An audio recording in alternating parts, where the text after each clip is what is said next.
Hello, my name is Anna Thompson, and I will be reading The Story of Ferdinand by Munro. Munro?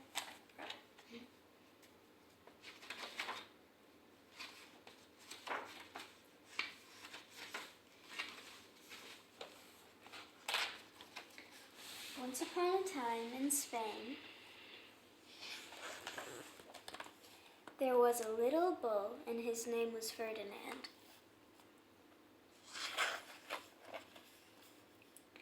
All the other little bulls he lived with would run and jump and butt their heads together, but not Ferdinand. He liked to sit just quietly and smell the flowers. He had a favorite spot out in the pasture under a cork tree. It was his favorite tree, and he would sit in its shade all day and smell the flowers. Sometimes his mother, who was a cow, would worry about him. She was afraid he would be lonesome all by himself.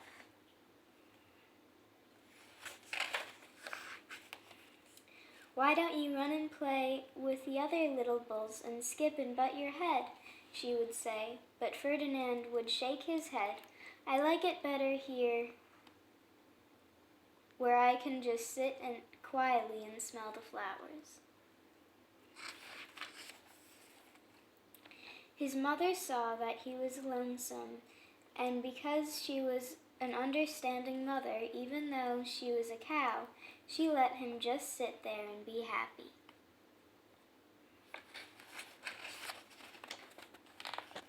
As the years went by, Ferdinand grew and grew until he was very big and strong.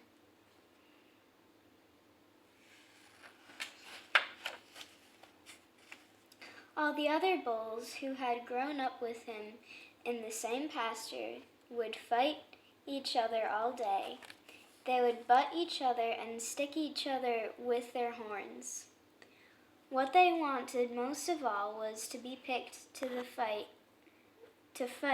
at the bull fights in Madrid. I almost said Maryland. But not Ferdinand. He still liked to sit there just quietly under the cork tree and smell the flowers.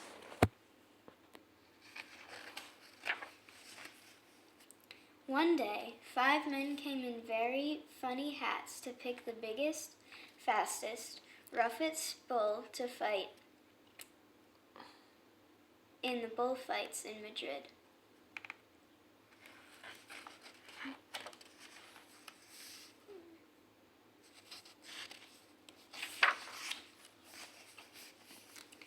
And the other bulls ran around, snorting and butting, and leaping and jumping, so the men would think that they were very, very strong and fierce, and pick them.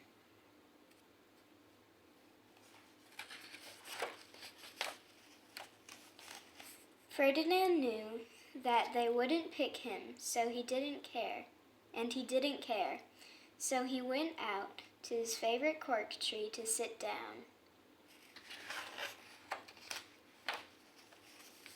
He didn't look where he was sitting, and instead of sitting on the nice cool grass in the shade, he sat on a bumblebee. Well, if you were a bumblebee and a bull sat on you, what would you do? You would sting him. And that's just what this bee did to Ferdinand.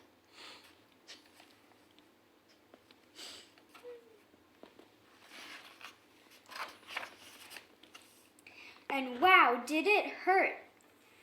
Ferdinand jumped up with a snort. He ran around, puffing and snorting and butting and pawing at the ground as if he were crazy.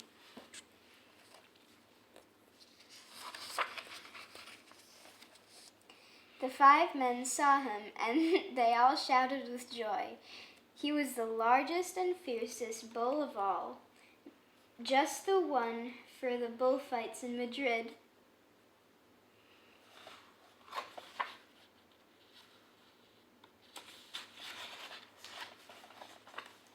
So they took him away for the bullfight day in a cart. Gosh, my eyes. What a day it was. Flags were flying, bands were playing, and all the lovely ladies had flowers in their hair. They had a parade to the bull ring.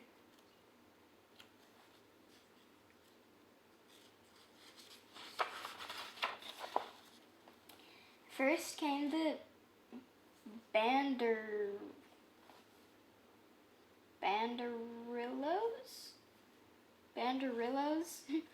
with long sharp pins with ribbons on the end of them to stick the bull and make him mad.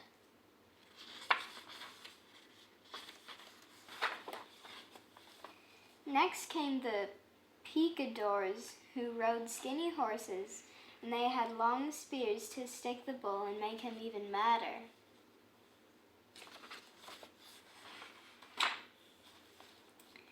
Then came the matador, the proudest of all.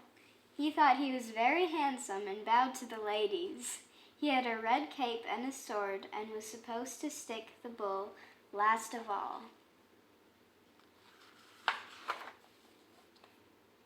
Then came in the bull, and you know who that was, don't you? Ferdinand.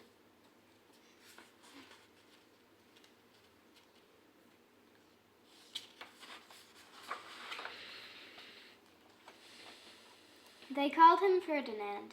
The fierce and all the banderillos were afraid of him, and the picadors were afraid of him, and the matador was scared stiff.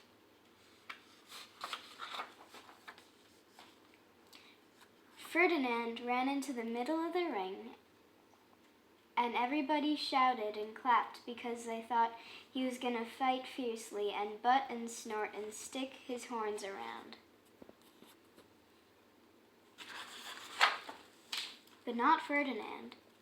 When he got to the middle of the ring, he saw the flowers in all the lovely ladies' hair, and he just sat down quietly and smelled.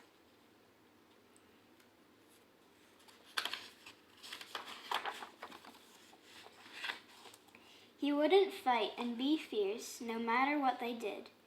He just sat and smelled, and the banderillos were mad, and the picadors were even madder, and the matador was so mad that he cried because he couldn't show off with his cape and sword.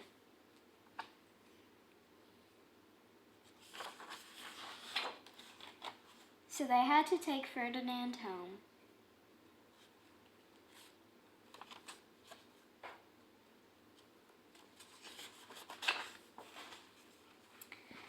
And for all I know, he's sitting there still under his favorite cork tree, smelling the flowers just quietly. He is very happy.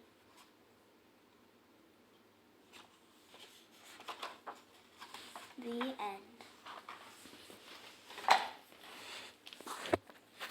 end.